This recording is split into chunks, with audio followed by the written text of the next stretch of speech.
Shalom, perkenalkan nama saya Shalomita Dewindaru Mimpunu dengan NIM 200101012, kelas A, semester 6, program studi Pendidikan Agama Kristen, Fakultas Ilmu Pendidikan Kristen, Institut Agama Kristen Negeri Manado. Saat ini saya membuat video untuk memenuhi tugas pada mata kuliah Perencanaan Pembelajaran PAK. Dan saat ini saya akan membahas tentang cara menghitung minggu efektif dan tidak efektif serta menyusun program tahunan dan program semester. Yang pertama, kita akan menghitung minggu efektif dan tidak efektif. Kenapa penting untuk kita perlu mengetahui cara kita menghitung minggu efektif dan tidak efektif? Karena sebagai seorang guru atau calon guru, tentu kita akan menyusun program tahunan dan program semester. Dan juga kita akan menuangkan ini semua di dalam pembelajaran dan RPP yang akan kita buat. Minggu efektif merupakan hitungan hari-hari efektif yang ada pada tahun pembelajaran berlangsung, dan juga jumlah minggu yang sesuai dengan kalender pendidikan yang telah ditetapkan oleh pemerintah. Ketentuan menghitung minggu efektif adalah ketika dalam satu minggu terdapat minimal 3 hari, maka itu bisa dikatakan minggu efektif. Dan saat ini langsung saja kita masuk pada contoh cara menghitung minggu efektif dan tidak efektif, dan akan dilanjutkan dengan cara kita menghitung program semester dan program tahunan. Oke, baik. Pada tahap pertama ini kita akan menghitung jumlah minggu atau pekan yang ada di setiap bulannya. Contoh yang saya ambil ini pada semester ganjil, bulan Juli sampai Desember. Nah, pada bulan Juli terdapat 4 minggu atau 4 pekan. Karena minggu pertamanya tidak dihitung karena tidak memenuhi standar atau syaratnya. Jadi yang dihitung hanya 4 minggu saja dalam bulan Juli.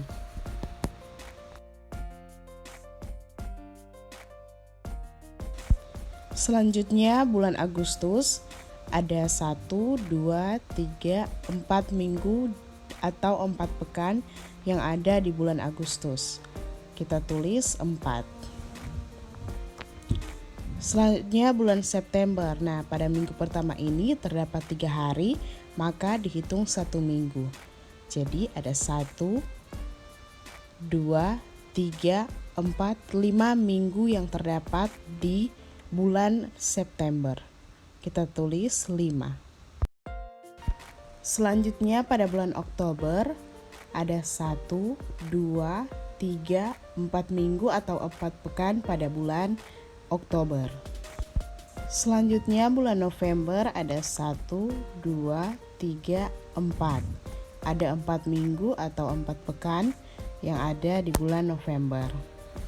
Dan terakhir Desember 1, 2, 3, 4, 5. Ada 5 minggu atau 5 pekan pada bulan Desember. Setelah kita telah mendapat hasilnya, kita akan menghitung minggu efektifnya pada setiap bulan. Ini adalah lampiran contoh yang saya ambil dalam semester pertama atau 1 semester. Di sini bisa teman-teman lihat bahwa ada warna-warna di setiap tanggalnya. Itu berarti ada yang sudah ditetapkan sebagai hari libur ataupun sebagai hari-hari efektif dalam pembelajaran.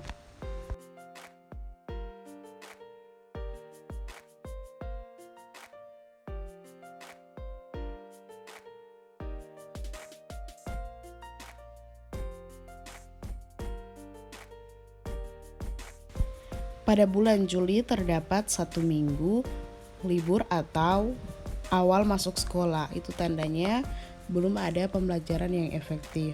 Maka dari itu, pada bulan Juli, 1 minggunya ini adalah minggu yang belum efektif atau tidak efektif, dan 1 minggunya lagi yang di bawah yang tidak terdapat warna-warna itu adalah 1 minggu efektif. Untuk itu kita masukkan ke dalam laporan kita banyaknya minggu efektif pada bulan Juli hanya 1. Dan untuk banyaknya minggu tidak efektif adalah 3. Karena rumusnya banyaknya minggu pekan dikurangi banyaknya minggu efektif, itulah hasil banyak minggu tidak efektif. Dan pada bulan Agustus ada 1, 2, 3, 4. Ada 4 minggu efektif karena di minggu yang terakhir tidak dihitung atau tidak melebihi 3 hari. Maka dari itu banyaknya minggu efektifnya 4, banyaknya minggu efektifnya 0. Selanjutnya bulan September ada 1. Karena di minggu pertama itu 3 hari, jadi kita hitung sebagai 1 minggu ya. Pada bulan September terdapat 4 minggu efektif, maka 5 dikurang 4 adalah 1. Jadi 1 minggu adalah minggu tidak efektif. Dan pada bulan Oktober ada 1, 2, 3, 4 minggu. 4 dikurang 4 adalah 0. Selanjutnya bulan November terdapat 1, 2, 3, 4. Terdapat 4 minggu karena yang terakhir tidak terhitung sebagai minggu efektif atau tidak memenuhi syarat. Maka banyaknya minggu tidak efektif adalah 0. Terakhir Desember. Untuk bulan Desember karena terdapat banyaknya hari libur atau tanggal merah yang ditetapkan sebagai hari ujian ataupun hari libur menjelang Natal, maka minggu efektifnya hanya ada 1 dan 2. Seperti yang telah ditampilkan bahwa yang tidak memiliki warna. Maka dari itu banyaknya minggu efektif pada bulan Desember 2 dan 5 kurang 2 adalah 3 minggu tidak efektif. Maka selanjutnya kita jumlahkan semua. Banyaknya minggu tidak efektif ada 7 minggu dan banyaknya minggu efektif ada 19 minggu efektif.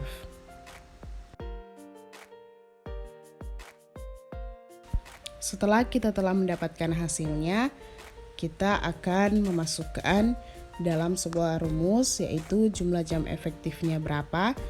Karena jumlah jam efektifnya itu adalah jumlah minggu efektif dikali dengan jam pelajaran per minggu. Nah, saat ini kita akan menghitungnya. Kita mengambil contoh mata pelajaran. Kita mengambil contoh mata pelajaran pendidikan agama Kristen. Nah, mata pelajaran pendidikan agama Kristen ada 4 jam pelajarannya, tergantung dengan kurikulum masing-masing. Ini hanya sebagai contoh saja. Jadi, mata pelajaran pendidikan agama Kristen itu 4 jam pelajaran, maka banyaknya minggu efektif 19 kita kali dengan 4 jam pelajaran, hasilnya itu 76 jam pelajaran. Itulah jam pelajaran yang efektif yang dibutuhkan mata pelajaran pendidikan agama Kristen selama 1 semester. Selanjutnya kita akan menyusun program semester dan program tahunan. Ini lanjutannya dari tadi, kita telah mendapatkan hasil banyaknya minggu atau pekan, banyaknya minggu efektif, dan banyaknya minggu tidak efektif. Sesuai dengan contoh yang saya ambil, di sini telah ditetapkan bahwa mata pelajaran pendidikan agama Kristen membutuhkan 76 jam pelajaran pada 1 semester. Dan inilah yang akan kita masukkan di dalam kolom program semester kita dan juga program tahunan kita sebagai guru.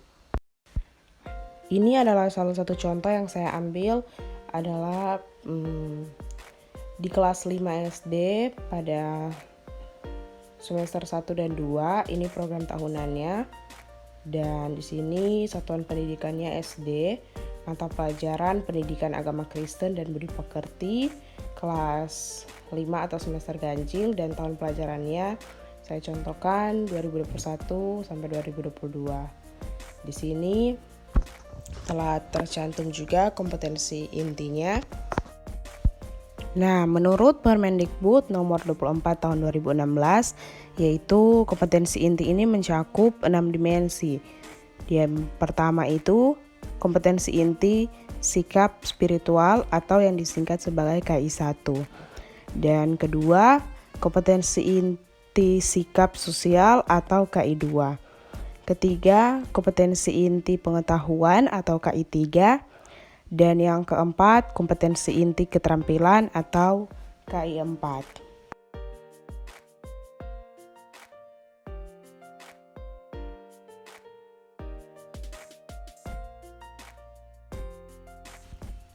Dan untuk kompetensi dasarnya di sini sudah tersedia, sudah dicantumkan oleh pemerintah. Kita sebagai guru tinggal mengembangkannya saja.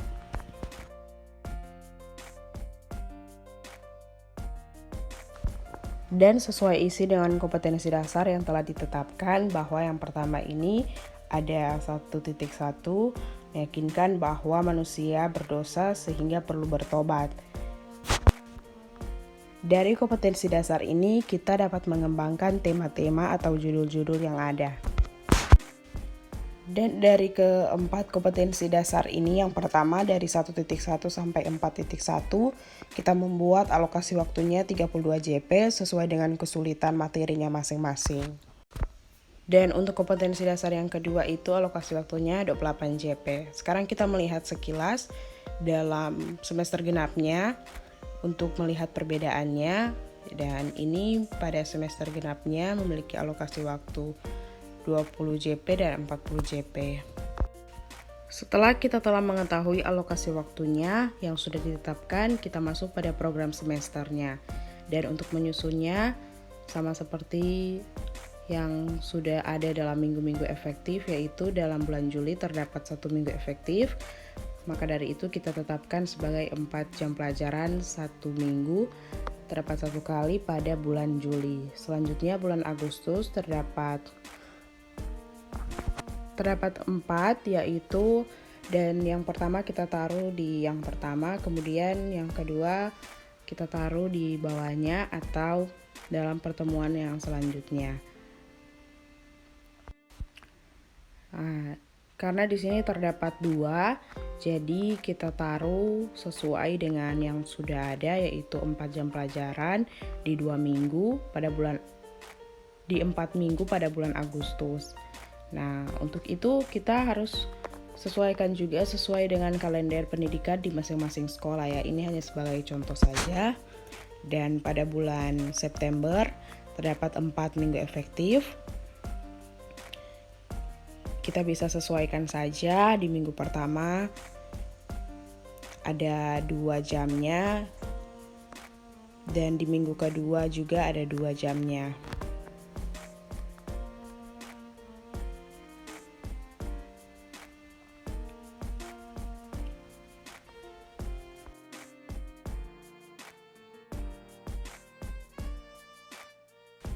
Jadi kita sesuaikan semuanya sesuai dengan jam pelajarannya. Di sini ada 12 jam pelajarannya. Beda dengan yang pertama ada 8 jam pelajaran. Mungkin karena di sini materinya lebih mendalam ya. Jadi kita membutuhkan 12 jam pelajaran. Kita bisa menyusunnya sesuai dengan hari atau yang efektifnya itu seperti apa. Selanjutnya ini ada 8 JP, maka kita susun, kita tetapkan di sini 4 dan minggu selanjutnya 4. Nah, di sini kita bisa melihat minggu efektifnya itu masih tersedia ya. Nah, sisanya kita letakkan saja di sini sebagai minggu cadangannya. Sehingga alokasi waktu yang sudah kita tetapkan, yang sudah kita hitung itu boleh sesuai dan boleh sama sesuai dengan jam pelajarannya yang ada. Demikian penjelasannya dari saya. Atas perhatian saya ucapkan terima kasih.